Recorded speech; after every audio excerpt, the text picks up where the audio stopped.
Thank you. It's Randy Chavez on guitar.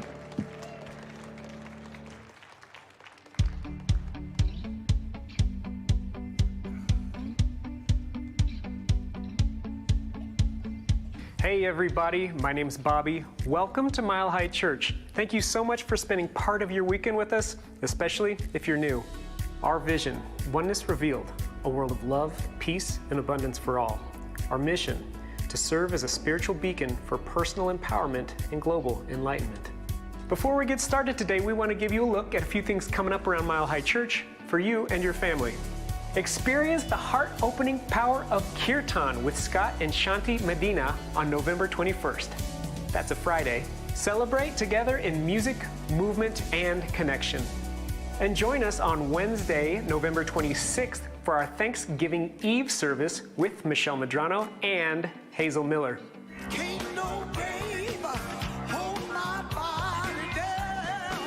With the Mile High Choir, enjoy pie, music, and stories of gratitude as we enter this holiday with full hearts. I invite you to join me for the Path of the Bodhisattva, Awakening the Heart with Kuan Yin. This contemplative class is inspired by Pema Chodron's Becoming Bodhisattvas and Stephen Levine's Becoming Kuan Yin, two beautiful guides into the heart of compassion. Together we'll explore the timeless teachings of Shantideva, the 8th century monk whose wisdom shows us how to meet life's challenges with courage, presence, and love. Through reflection, meditation, and embodied practice, you'll be supported in awakening your heart, not only for your own healing, but for the benefit of all beings. Join me for this journey of compassion and inner awakening.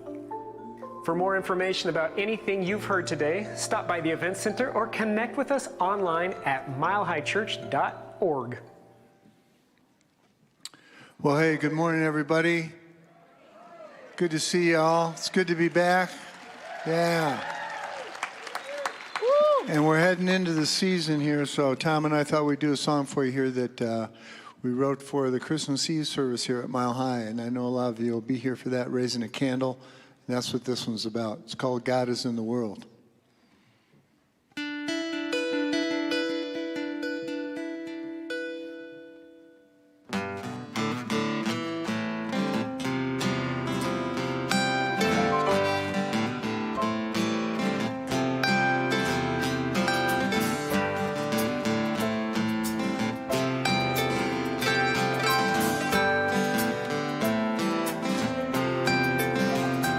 Well, it's still such a beautiful story.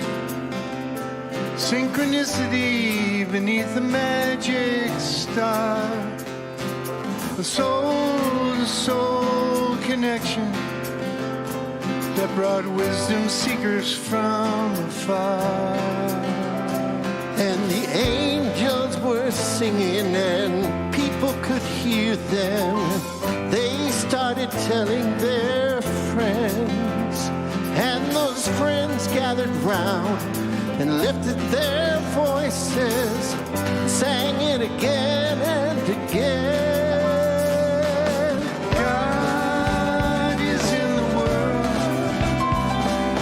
God is in the world. God is in the world right now.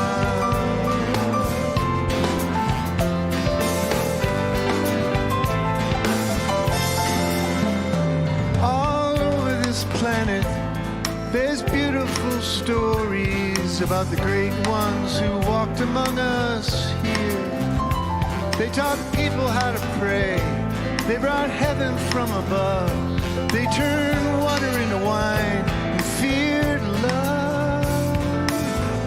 I'll tell our children these beautiful stories in languages too numerous to name.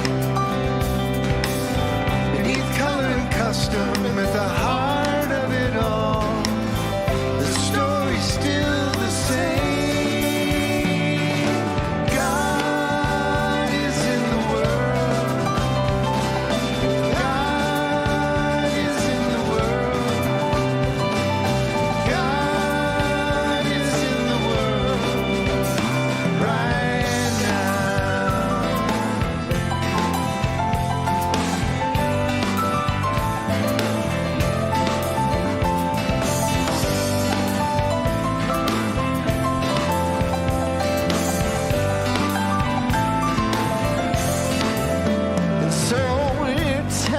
again this beautiful story about the night the Prince of Peace touched down, singing tidings of joy that shall be for all people. There are no borders in an angel's song. And we'll be raising our candles to peace on earth and to our loved ones who stepped into the blue, to seekers of truth all over this planet, through what we know is true. God is in the world. God is in the world. God is in the world right now. Right now. Right now.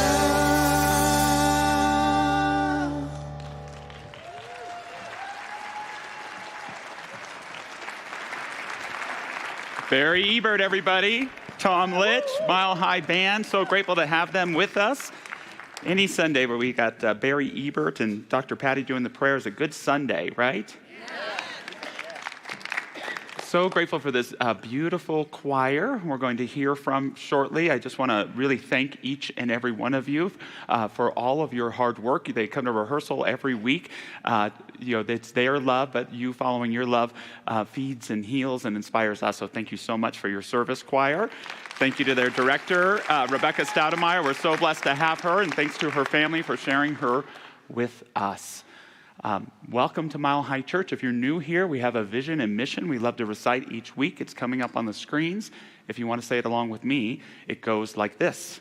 Our vision, oneness revealed, a world of love, peace, and abundance for all.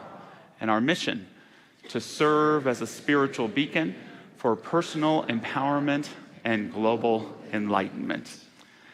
And here at Mile High Church, we co-create a sacred space together.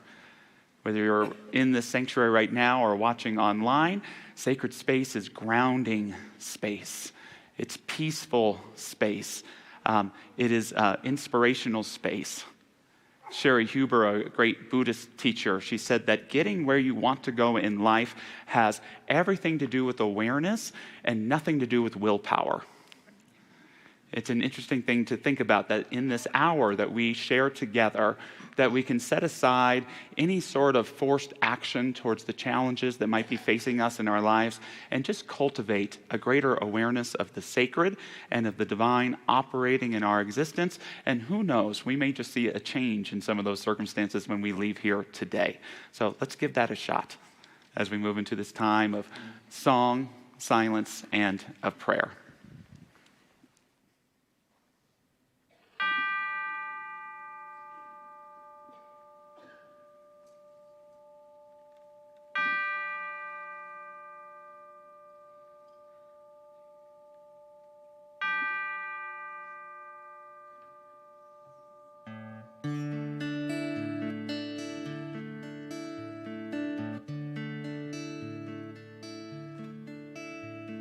Surely the presence of God is in this place. I can feel the mighty power and the grace. I can hear the brush of angel wings. I see glory on each face. Surely the presence of God is in this place.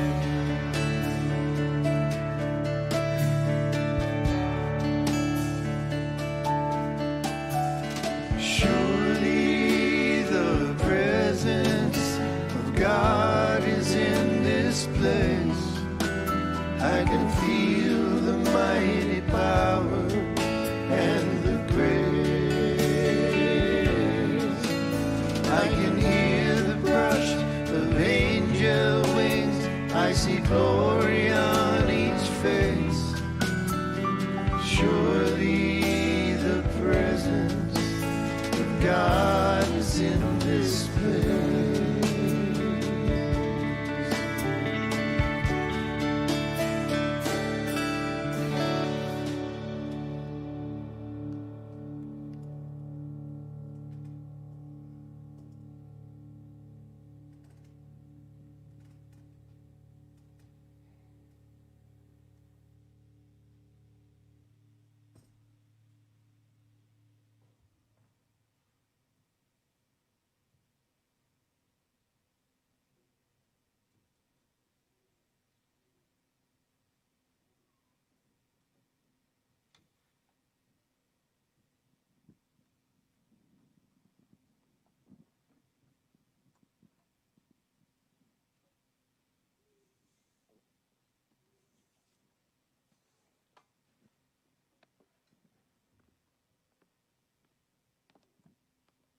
With such incredible gratitude, I give thanks for the stillness.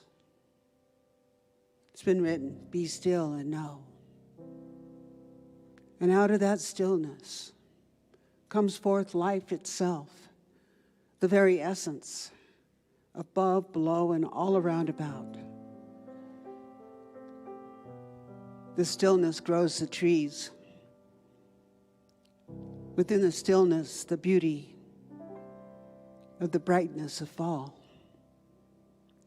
Within the stillness, life begins. It unfolds, and it's unfolding within you in this very moment. Moment by moment, it unfolds. So I recognize that the presence of Almighty God, that which we call God, that light of the divine, that holy expression, where words cannot even begin to express.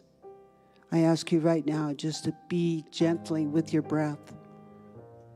Gentle breath that leads us and takes us into the depth and into the eternalness of our hearts. And within our hearts is that place of soulfulness, is that place of connectedness. Even before birth on this planet, we were connected. And after we leave here, we're connected in that soulfulness. So I give thanks, recognizing that is our divine connection, above, below, all around about. So with the gentleness of breath, for those who are watching online and all of us present here in this beautiful sanctuary of conscious light, we are one. We are that Christed light. We are that Buddha nature. And from this awareness, the awareness says that we are awake to the holiness of the truth that all is well, physically, emotionally, mentally. And we just accept this. It is done. It's that healing light that is that golden weave in and through all of life. So I give thanks. And I give thanks for Reverend Josh, his message. I give thanks for all the music, for the music stimulates the heart. So this is a good day. This is a good day to celebrate and to give thanks. And so I give thanks for this moment of prayer. I give thanks and I release it into that cosmic inner knowingness that what we speak, what we believe is done unto us. And so it is. Amen.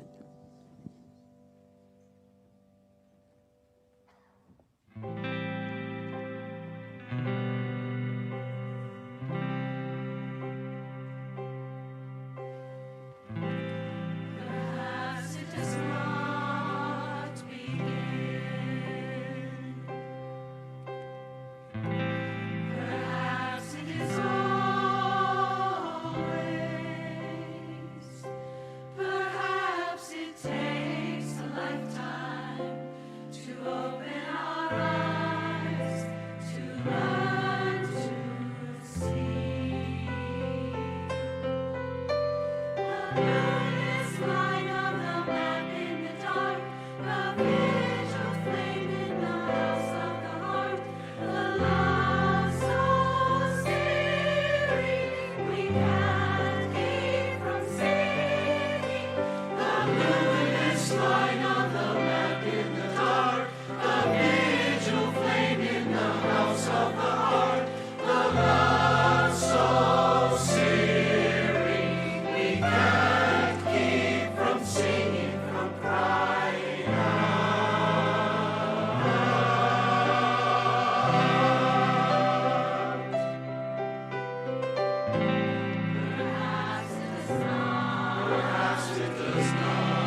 this day the light begins.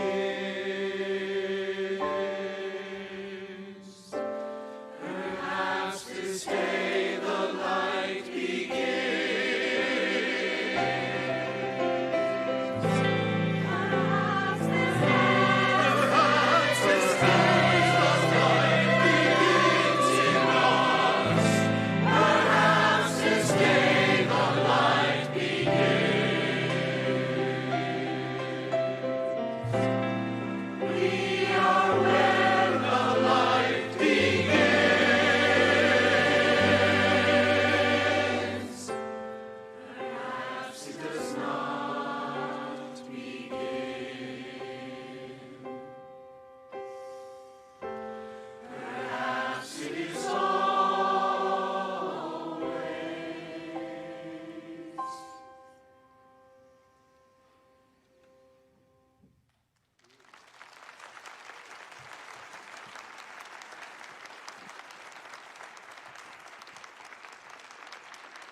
Tuesday, we honor and celebrate Veterans Day, and we thank all of our veterans for their wonderful service to our country. And today, here at Mile High Church, we want to honor all of our veterans by inviting, first of all, our wonderful band and our Mile High Choir to sing the songs of the major branches of service. And when you hear your branch called forth, we invite veterans from that area to please stand so we can celebrate you. And we'll begin by inviting veterans of the Air Force to stand.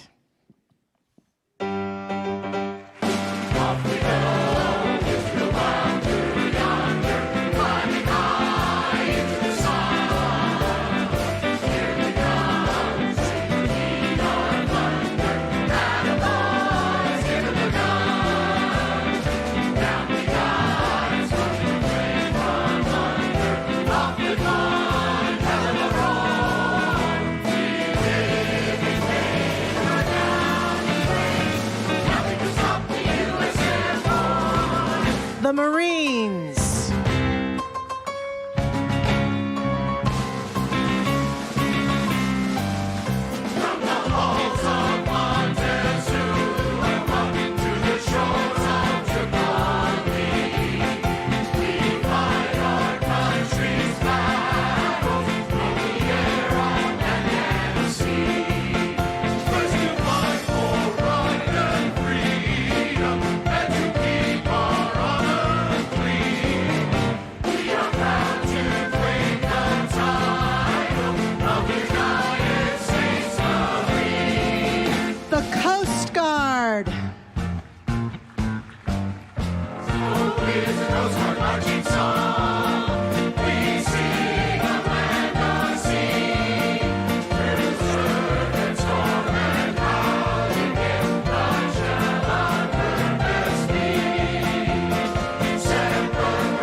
Thank you for your service.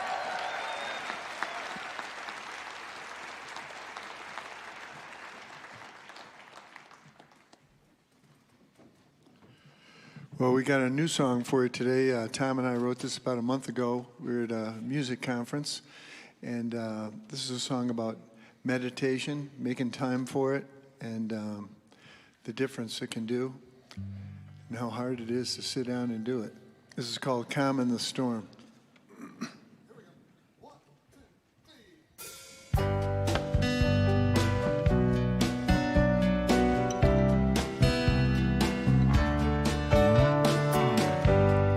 Here I am again, trying to sit and stop my mind. Breathing out and in, practice that's as old as time. Simple and the hardest thing to do. Can't go around the pain, got to go right through.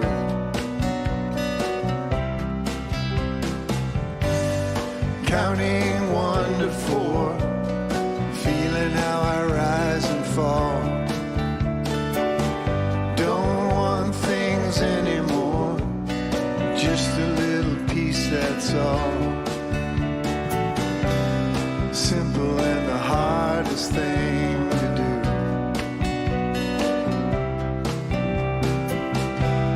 To breathe and let my heart shine through. Trying to find the calm in the storm. Trying to find the calm in the storm. Lost in the candle flame, found beyond my body.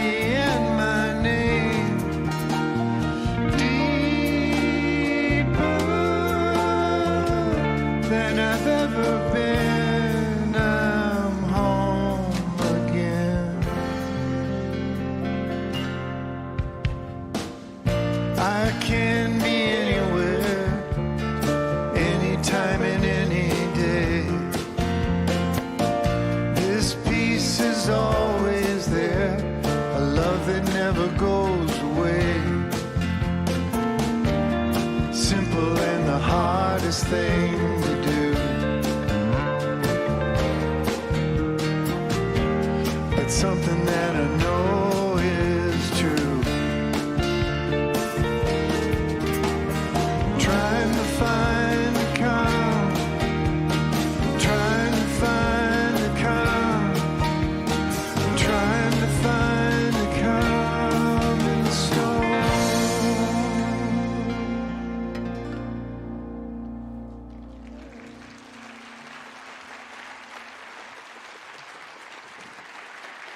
There was Lennon McCartney, there was Jagger and Richards, and now Ebert and Litch. I love it. Thanks, fellas. Mile High Band, thank you very much. Let us know when the album's coming out. Hey, that class Reverend Zamira is teaching on Buddhism looks pretty cool, doesn't it? So there's an online and in-person option. I want to thank everyone who's given to our food drive. Either through materials or just monetarily.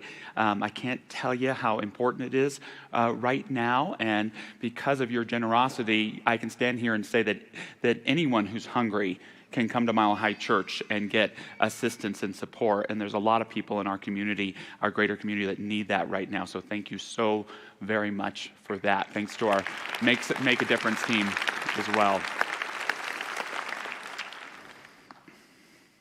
Question to begin this morning.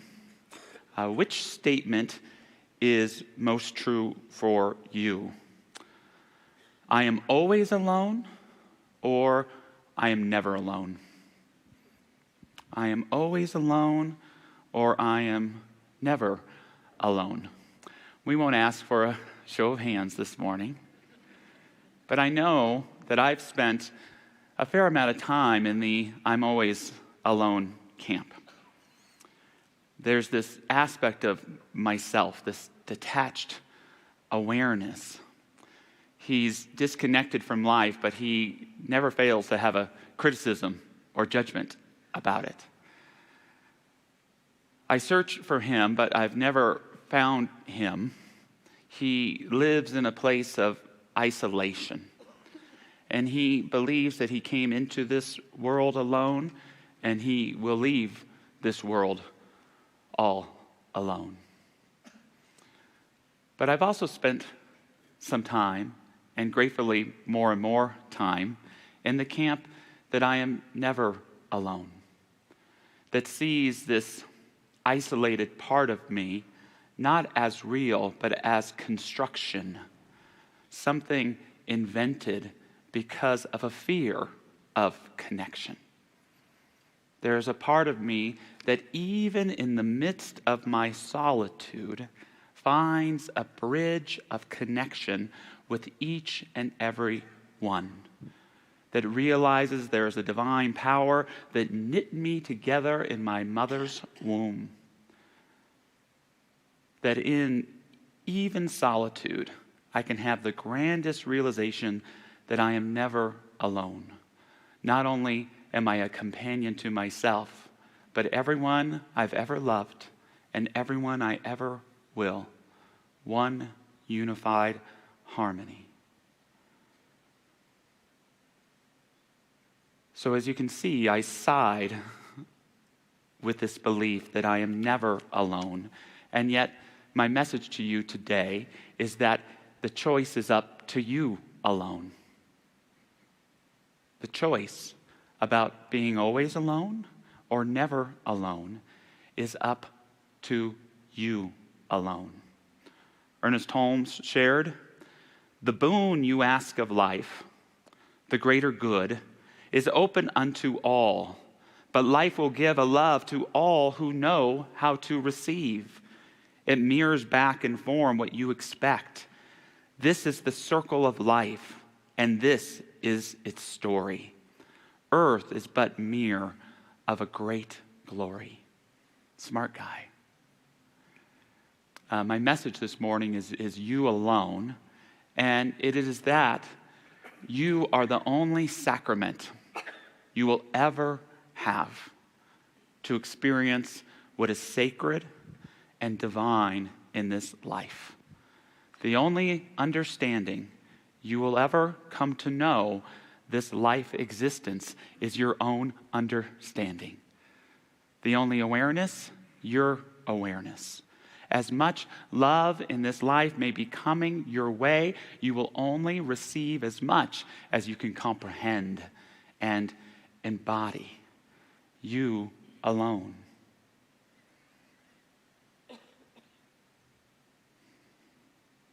To be in this sacrament of life. It's a curious paradox, but it makes sense when we look at it through spiritual lenses. That when we truly set out and search for the Spirit, we find ourselves. And when we set out to truly find ourselves, we discover the Spirit. We discover the divine. Thomas Merton, the great Catholic monk, was someone who understood this. He noticed that nature doesn't struggle to be what it is. Yet we human beings, because of this constructed, isolated self, we struggle to become what we are. And only in that sacred search for God do we reveal not only the divine, but who we really and truly are. He said, "The seeds that are planted in my liberty at every moment by God's will are the seeds of my own identity, my own reality, my own happiness, my own sanctity. To refuse them is to refuse everything. It is the refusal of my own existence and being, of my identity, my very self. Not to accept and love and do God's will is to refuse the fullness of my existence." It's interesting to point out that we find our connection with all of life through solitude. We may call it alone time, but really it's soul time. Soul time. Being in solitude is giving yourself time to be your soul. For me, it's time to not be a parent, not be a minister, not be a son, not be a husband or a husband, but to be that soul that I am. And when we find ourselves in that wholeness, it begins to reveal that bridge to our connection with all of life. Isolation is separating ourselves from life. The opposite of isolation is solitude, that bridge that connects us with all of life. And so I want to share with you today 3 ways to embrace this idea of you alone, to expand your awareness, your consciousness, and your capacity with connection with all that is. And the first is to strive for an ever-expanding awareness. To strive for an ever-expanding awareness. We are a philosophy of oneness here, which means every once in a while it's good to pause and say, what do we mean by oneness? What is oneness? I think at the surface level, it means we're all connected, right? We're all one human family. But from our philosophical point of view, we might put it this way: we are all ones. We are all ones in which we all individualize the universal. The whole darn thing is in each and every one of us. We are all born of the same awareness, and yet we might say that each of us individually uses that awareness in our own way, in our own time, in our own affairs. It would not be evolved to say that one person's awareness is better than another's awareness. I might say my awareness is cooler than your awareness. But that awareness is our vehicle. It's our medium for discovering, accessing, mining, cultivating this thing called life. So care for it. Nurture it. If you think you've grown your awareness enough, no, you haven't. Just as the universe continues in its ever expanding, so we are called to continue to expand our own awareness so that we can learn and have the Spirit announce and experience its truth in ourselves. A daily recipe that works for expanding awareness in my life: 1, meditate daily. As soon as you can when you wake up in the morning, get that cup of coffee, that cup of tea, whatever it is, and be present in the moment. Love this moment, this great gift of life right here, and allow it to love you back. Try to love more each day. At the end of the day, think, I gave as much love as I possibly could. I couldn't love a single moment more, and then think again. Tomorrow is a new day. Not only does that help us live from heart, it sets the creative medium into motion. There is no more creative force in this life than love and living from your heart center. Embrace each day as God's and not your own. My day is so boring when it takes place in the limited awareness that I carry, as cool as I think it is. When I'm able to release that and live in that greater awareness, I stop living in my universe and I am renewed in God's universe. Instead of a universe filled with my own sense of limitations, I live in a universe that is limitless and can perform miracles in my life. End the day with humility. You have done what you could.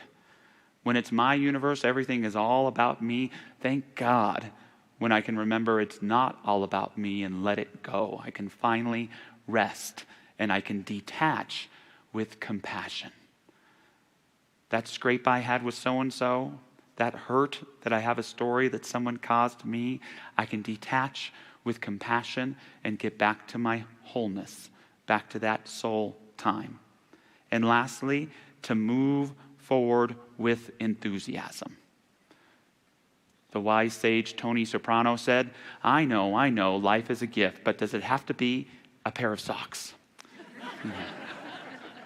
In our universe, the gifts can be limited, but when we move forward with enthusiasm to realize the miracle that is the day before each and every one of us, we can step into it with excitement and with glory. So nurture that expanding awareness. Second, be tempted by possibility. Always be tempted by the possible. I talked about this in our Back to Basics series way back in January.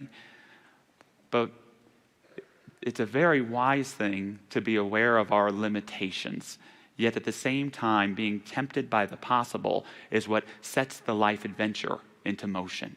It's what calls us into greater beingness with life. And at the heart of being tempted by possibility is this special initiative we've been talking about this year of the divine feminine.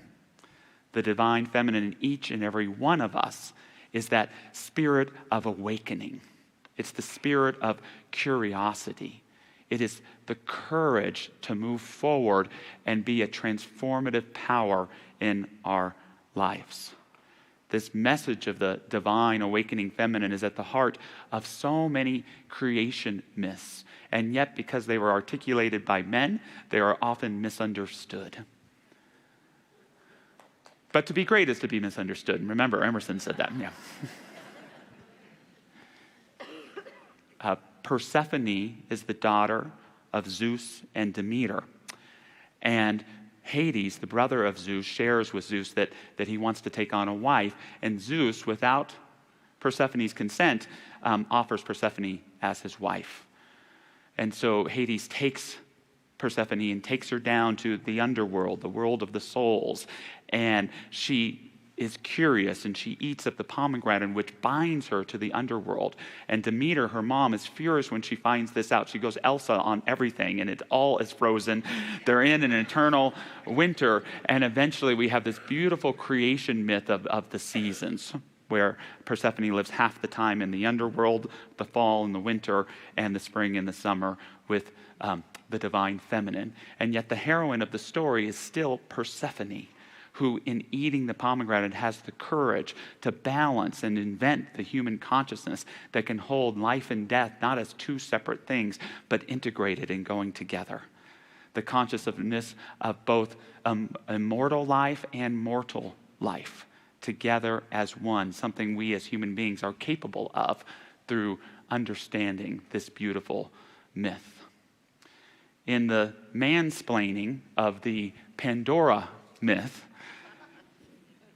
Pandora is a punishment to man. Woman is a punishment to man, and she is a sinner because she is so mischievous and curious that she's wanting more and wanting to see what can happen. And she's given the jar of life, and she is told not to open it, but because she can't contain her curiosity, she opens up the jar, and all of this evil and chaos and things are born. A deeper understanding is that Pandora has an ability that the male gods do not have. That she is given the jar not to be forbidden from opening it, but because the gods need her to open it. It's kind of like, ladies, if we were watching the football game later today and I handed you a jar of salsa and I said, no matter what, do not open it. I watch you for a while, you open it for me, you hand it, and I say, I could have done that myself. Thank you for opening that jar. Pandora, who's blessed by all the gods with all of the powers and knowledge in the world, opens the jar out of courage. And yes, she releases chaos, and yet she invents something that had never existed before. Hope. The spiritual adventure that draws us past any self-contained boundary, any rule that society may be putting on us. Always be tempted by your possibility. This is the story of Adam and Eve as well. Eve is not a villain. She is the female principal. And until she exists, the knowledge of the tree of good and evil cannot be eaten from. God needs her. He doesn't want to admit it, but he needs her to eat of the tree, which eventually leads to the knowledge of eternal life. Even in our great American myth, the Wizard of Oz, the god of Oz, or Oz, before he meets Dorothy, is not a very good leader. He rules through fear and through false images, and it's not until he meets Dorothy, until he's touched by the feminine principle, that he finally gains his own heart and his own power to help the gang find who they are and to help Dorothy get home. Always be tempted by your possibility. A more pragmatic or present example of this, I was touched by the story of Nadia Hussein, who, as a young girl, her family immigrated into London from Bangladesh. She is today a celebrated chef and author. She's a star of one of those British baking shows. And she shares the story of living a very modern life in London. And when she was graduating high school, she wanted to go to university, and yet her family, her parents forbade it. They said, if you go to university, we are changing the locks on the doors, and you will not be welcome home. Nadia's only response to this, she was so angry, was to start working 3 jobs and to start saving her money. She only went home to sleep and to sometimes eat. She shares the story of 2 years later, her brother having an odd look on his face and her asking him what is wrong. And he shared with her that their parents were sending him to university. She would continue to work those jobs. She would get married and have 3 children, and then she would go to university. She would share that all of that anger, all of that sadness she felt, she would transmute into determination.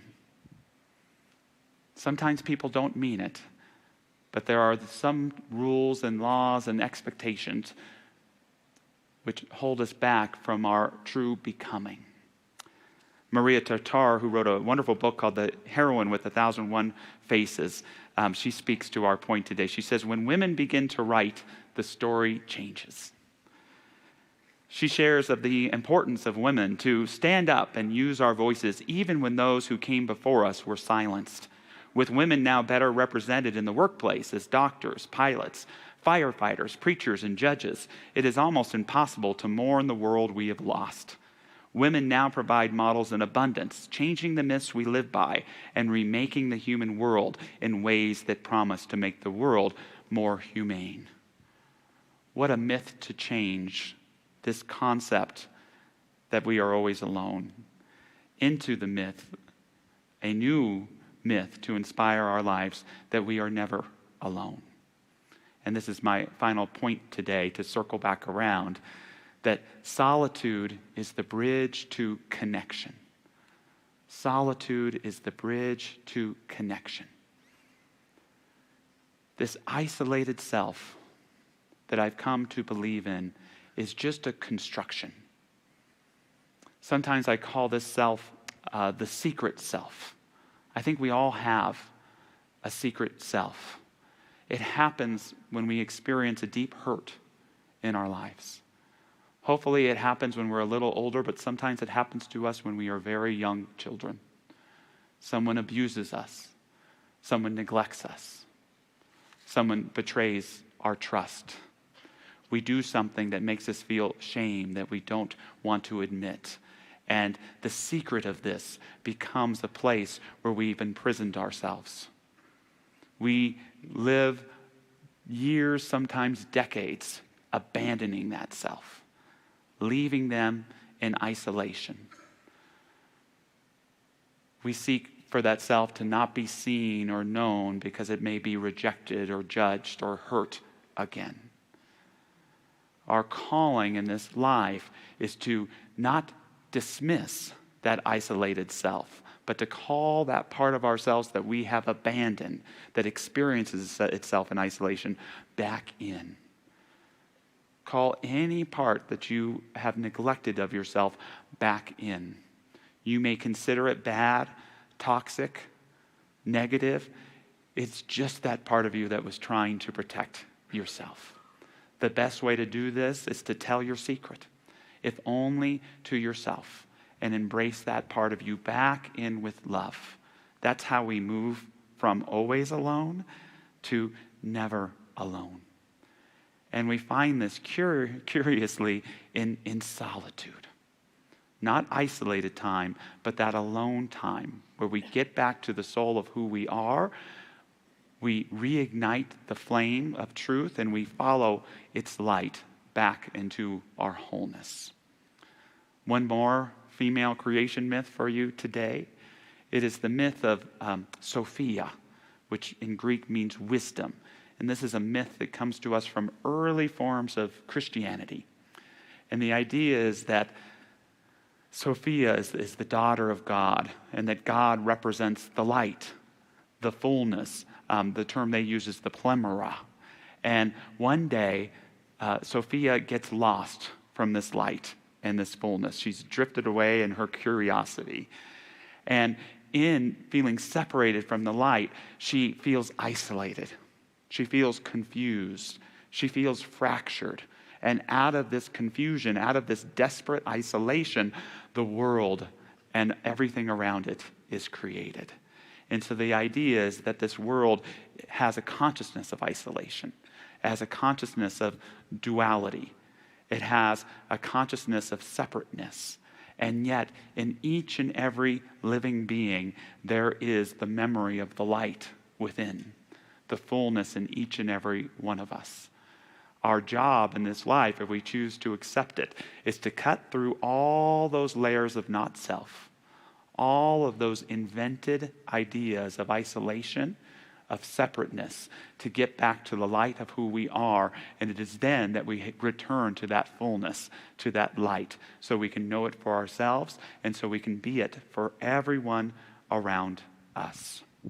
To close from Walt Whitman's Song of Myself, I exist as I am. That is enough. If no other in the world be aware, I sit content. And if each and all be aware, I sit content. One world is aware, and by far the largest to me, and that is myself. And whether I come to my own today, or in 10,000 or 10 million years, I can cheerfully take it now, or with equal cheerfulness, I can wait. Don't wait to embrace that light of who you are, which connects you with everything around you and allows you to live from that wholeness in a way that unleashes that creative power in your life to demonstrate the harmony, connection, depth, intimacy, and oneness that we seek. Going into prayer this morning, I invite any of our incredible prayer partners to stand and join me in this consciousness.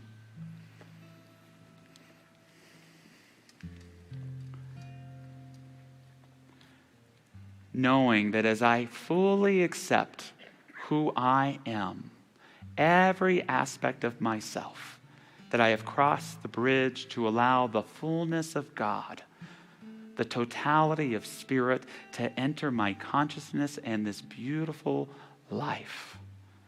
Knowing and affirming for each and every one of us that even in our solitude, that we are never alone, that in fact, in mining this solitude, in the sacredness of our soul time, we call forth not just the consciousness of connection and oneness, but experiences of that consciousness of oneness.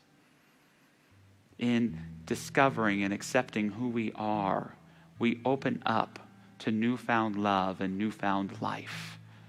We welcome in a receptivity to greater prosperity, health, and well-being. We let back in any of those people who we have shut out of our heart, accepting them as part of who we are as well. We live no longer fractured, but indeed whole. Living from this love, living from this expanded awareness, continuing to be tempted by the possible. In this solitude, we are one with all of life. May this knowledge, this understanding through the sacrament of ourselves continue to guide us, to inspire us, and lead the way. And so it is. Amen. So we're telling it again. That beautiful story about the night the Prince of Peace stepped down, singing tidings of joy that shall be for all people. There are no borders in an angel's song. And we'll be raising our candles to peace on earth and to our loved ones who stepped into the blue, and to seekers of truth all over this planet, to what we know is true. God is in the world. God is in the world.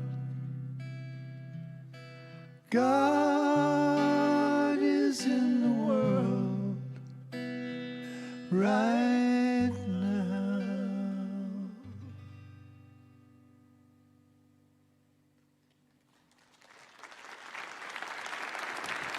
Gorgeous.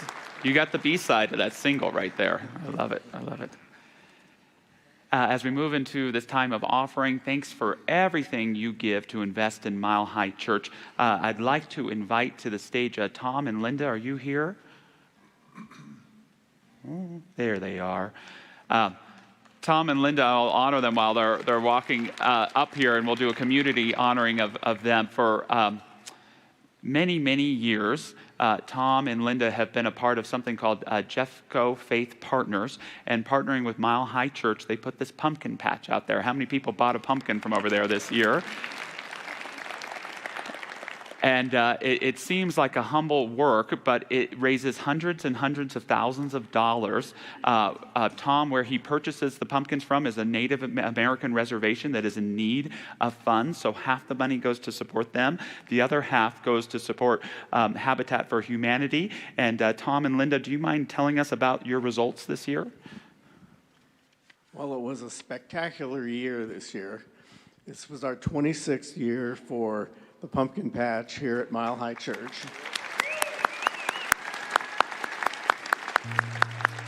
And Lakewood, we sold $73,800 worth of pumpkins. We have a satellite patch in Arvada, and they sold $34,700. So the grand total raised by Jeffco Interfaith Partners was $108,500. And we started the pumpkin patch in 1999, Jeffco Partners did. And this year was a milestone. We had sold now over $2 million worth of pumpkins.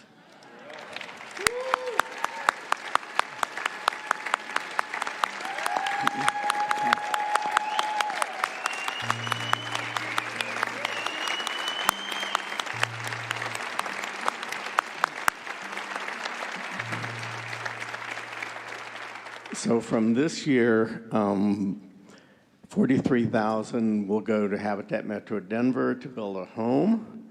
It'll be next year, because we're always a year off, and $65,000 goes back to the Navajo, the Pumpkin Patch fundraisers down on Navajo.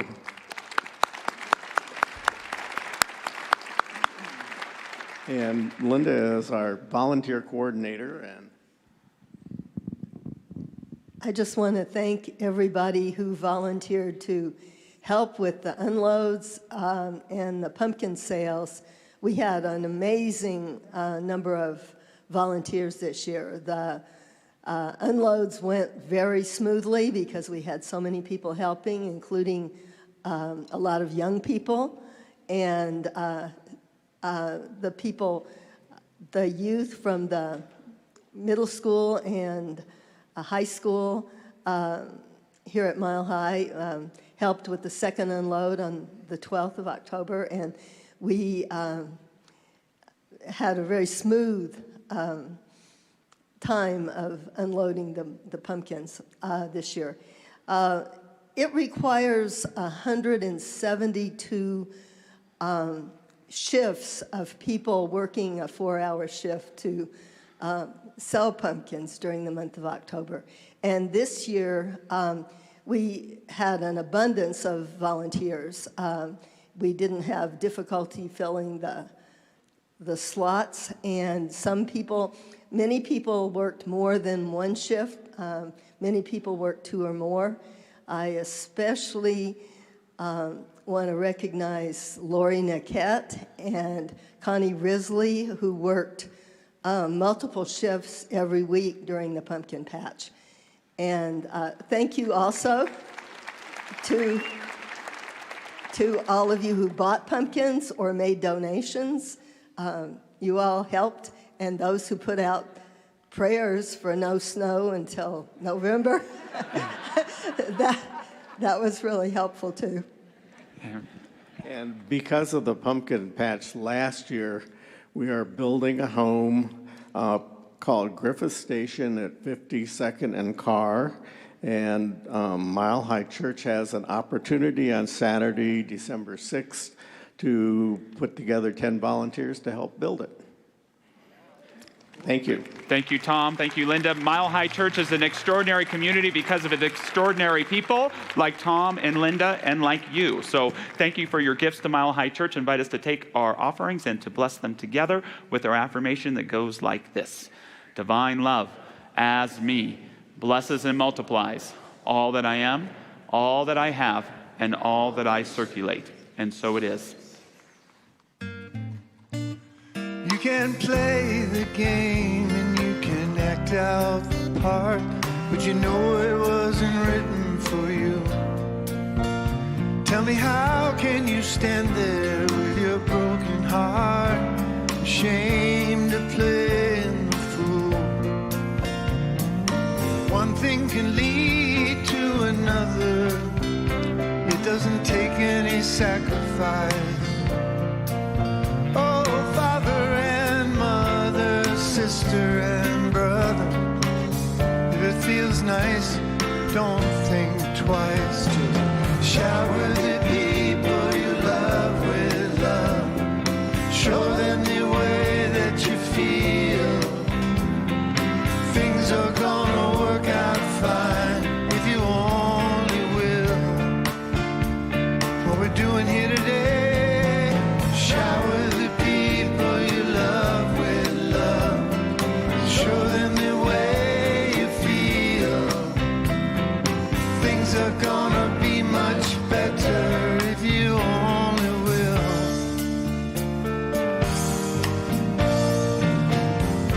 You can't run, but you cannot hide. This is widely known. Tell me what you plan to do with your foolish pride when you're all by yourself alone. Once you tell somebody the way that you feel, you can feel it beginning to ease. I think it's true what they say about that squeaky wheel, how it's always getting the grease. Better to shower the people you love with love. Yes, and show them the way that you feel. Things are gonna be just fine if you only will. If you only will, only shower the people you love with love. Show them the way you feel.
So I want to just acknowledge if there's anyone here for the first time, we welcome you.